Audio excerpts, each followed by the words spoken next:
Ya pemirsa, puluhan ribu perangkat desa menggelar acara di Indonesia Arena yang dihadiri oleh Gibran Rakabuming Raka. Kehadiran Gibran ini diduga menjadi bagian dukungan aparat desa ke salah satu pasangan calon.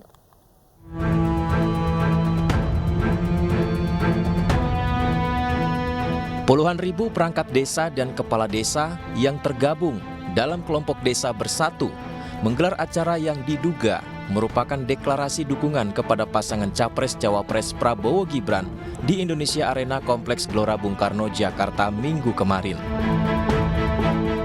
Acara dihadiri oleh Gibran Rakabuming Raka dan beberapa elit partai pendukung tim kampanye nasional TKN Prabowo Gibran.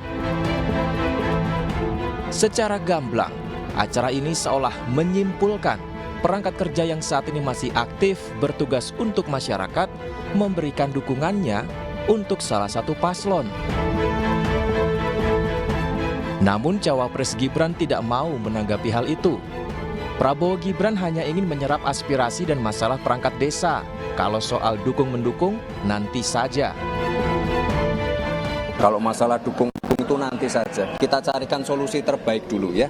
Kita serap dulu apa saja permasalahannya. Kalau dukung-mendukung nanti ntar saja sambil jalan. Sementara itu ditemui di tempat terpisah, Ketua DPR RI Puan Maharani menyatakan, meskipun tidak diatur secara spesifik di Kementerian Dalam Negeri, namun netralitas perangkat desa dalam Pilpres 2024 merupakan kewajiban demi menciptakan pemilu yang baik, damai, jujur, dan adil. Kementerian Dalam Negeri mengatakan bahwa tidak ada aturan yang melarang untuk perangkat desa mendukung salah satu calon dalam pemilu. Namun yang saya harapkan adalah kita harus laksanakan pemilu ini secara baik, damai, jujur, adil, tanpa kemudian terpecah belah. Jika narasi acara puluhan ribu perangkat desa di Indonesia Arena kemarin adalah perangkat desa memberikan dukungan ke salah satu paslon, pertanyaannya, memang boleh? Tim Liputan iNews melaporkan.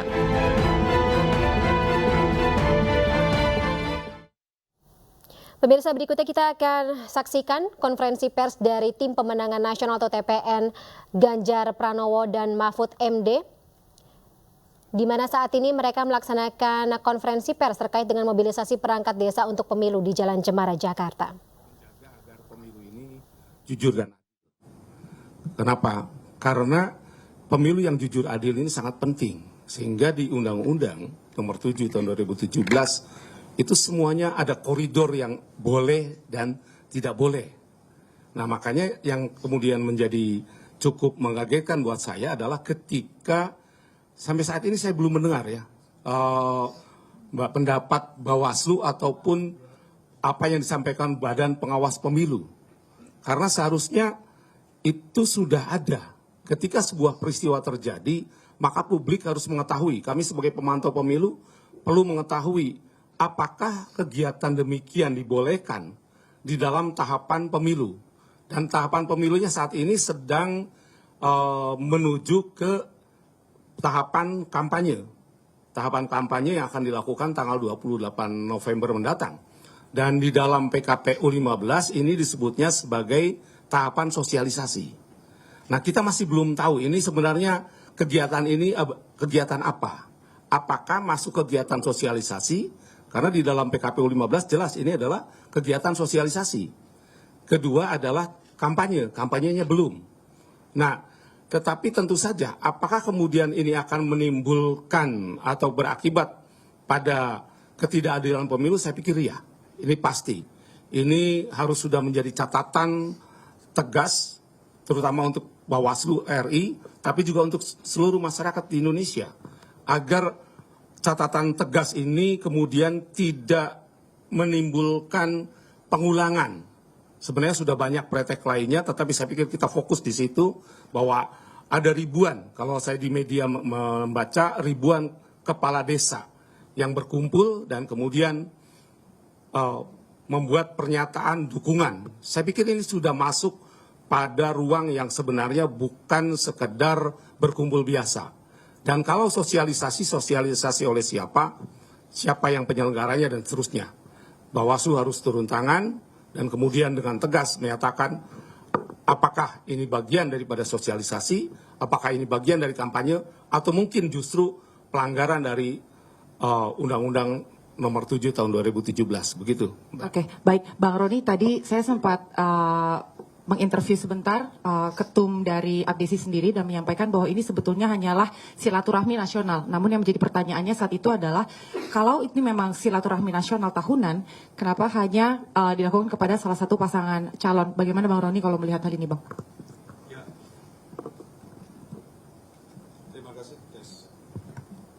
Ya, terima kasih rekan-rekan media yang sudah hadir pada sore hari ini. Assalamualaikum warahmatullahi wabarakatuh. Salam sejahtera buat kita semuanya, Om Swastiastu, Namo Buddhaya, salam kebajikan. Terkait dengan apa yang terjadi kemarin, kami dari tim pemenangan nasional sangat menyayangkan karena ini terjadi dan sudah dikonsumsi dan diketahui oleh publik secara luas melalui media yang tadi ditanyakan oleh Anggi bahwa sudah ada pemberitaan bahwa ini bukan acara silaturahmi tetapi acara yang disampaikan adalah mereka kampanye. Yang karena kita lihat di dalam beberapa foto yang kami dapatkan ada yang memakai foto baju 02 dan itu terlihat sangat jelas ya. Dan mereka juga menyampaikan ada bentuk deklarasi ya. Nah, pertama kami dari TPN ingin menyampaikan bahwa kepada seluruh pihak kita ingatkan kembali agar kembali netral dalam pemilu kali ini, terkhusus untuk ASN, kepala desa hingga perangkat desa dan pejabat sudah diatur dalam Undang-Undang Pemilu khususnya pada pasal 280. Khusus ASN ada dua aturan yang menegaskan netralitas, yakni Undang-Undang ASN dan Undang-Undang Pemilu. Sanksinya pun tegas terhadap ASN yang terbukti tidak netral mulai dari ringan, sedang, berat, hingga pidana. Yang kedua, terkait ribuan perangkat desa dan kepala desa yang tergabung dalam Desa Bersatu menggelar acara deklarasi dukungan kepada paslon nomor urut 2, Prabowo Subianto dan Gibran Rakabuming, seharusnya menjadi perhatian dari pengawas pemilu. Dukungan perangkat desa itu jelas-jelas melanggar Undang-Undang Pemilu, khususnya pasal 280 dan pasal 282. Pengawas pemilu seperti Bawaslu seharusnya tidak perlu menunggu laporan dari masyarakat untuk menyelidiki dugaan pelanggaran tersebut. Harapannya Bawaslu bisa secara tegas dan imparsial dalam melaksanakan tugasnya, jangan hanya tegas kepada pasangan calon tertentu. Yang ketiga, harapan kita pada pemilu tahun ini, demokrasi kita tetap berada di jalur yang benar. Salah satu perwujudan demokrasi itu dalam penggelaran pemilu dan pilpres secara bersamaan sesuai dengan aturan main, luber, dan jurdil. Penyelenggara pemilu harusnya menghapus kekhawatiran sebagian kalangan akan adanya intervensi kekuasaan terhadap pemilu kali ini. Juga perlu menjadi perenungan dan pertimbangan bagi semua orang yang setuju dengan sistem demokrasi. Karena kekhawatiran itu bukan tanpa dasar, tetapi semua peristiwa politik yang terjadi belakangan ini menunjukkan gejala adanya intervensi kekuasaan terhadap penyelenggara pemilu kali ini. Dan kekhawatiran ini sangat relevan karena salah satu kandidat yang akan bertarung dalam Pilpres kali ini adalah anak presiden yang sedang berkuasa dan ini pertama kali sejarah dalam republik ini. Dan ini harus menjadi perhatian kita dan kita harus aware terhadap ini. Ini tanggapan dari saya. Terima kasih. Baik, dari teman-teman media apakah ada pertanyaan? Ya, silakan Mas. Dari mana? Langsung aja, saya Rian dari Kompas.com. Ini kan terkait dengan mobilisasi aparat desa ya. Ini kan kemarin apakah berkaitan juga dengan pernyataan Mas Hasto yang mengatakan bahwa merasa pihak pendukung Mas Ganjar dan Pak Mahfud ini mendapatkan tekanan gitu. Apakah ini juga bagian dari bentuk? Kita beralih ke informasi lainnya pemirsa, di mana calon Presiden Ganjar Pranowo disambut relawan dan masyarakat saat berkunjung ke Sorong, Papua. Kunjungan tersebut sekaligus melihat kondisi rumah milik warga Kokoda di kilometer 8 kota Sorong, Papua Barat Daya.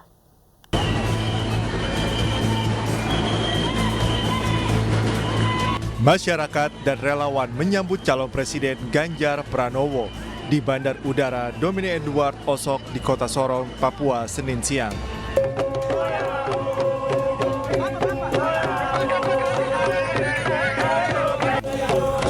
Diiringi dengan tarian penyambutan disertai seni tambur suling tambur, Ganjar disematkan mahkota khas Papua. Mahkota ini sebagai simbol penyatuan pemikiran yang sama dengan masyarakat. Selain itu, calon presiden nomor urut 3 ini juga diberikan kalung sebagai simbol perekat persaudaraan dan melakukan prosesi injak piring sebagai simbol penghormatan kepada tamu spesial.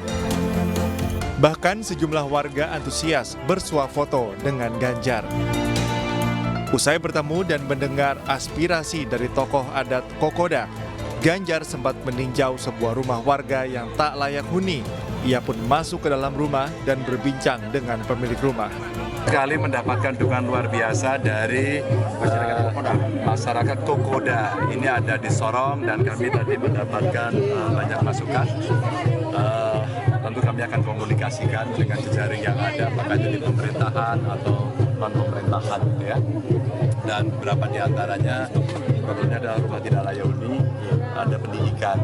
Beberapa di antaranya tadi sudah lulus tapi belum bisa bekerja, maka itu butuh pelatihan. Dan kedua, ada punya program sekolah, hari bisa bayar sekolah. Gitu. Dan beliau menyampaikan tadi kepada kami, apakah Bapak bisa tolong, ya insya Allah kita akan bantu. Yang kedua, saya senang karena di masyarakat ini juga dari hubungan masyarakat yang berbeda agama ternyata bagus sekali, luar biasa. Usai kunjungi Sorong, Ganjar akan bermalam di Raja Ampat dan selanjutnya menyambut matahari dari tempat wisata Painemo. Dari Kota Sorong, Papua Barat Daya, Chandri Suripati, iNews melaporkan. Pemirsa, Firly Bahuri diperiksa Dewan Pengawas atau Dewas KPK selama 3 jam. Informasinya akan kami hadirkan setelah jeda.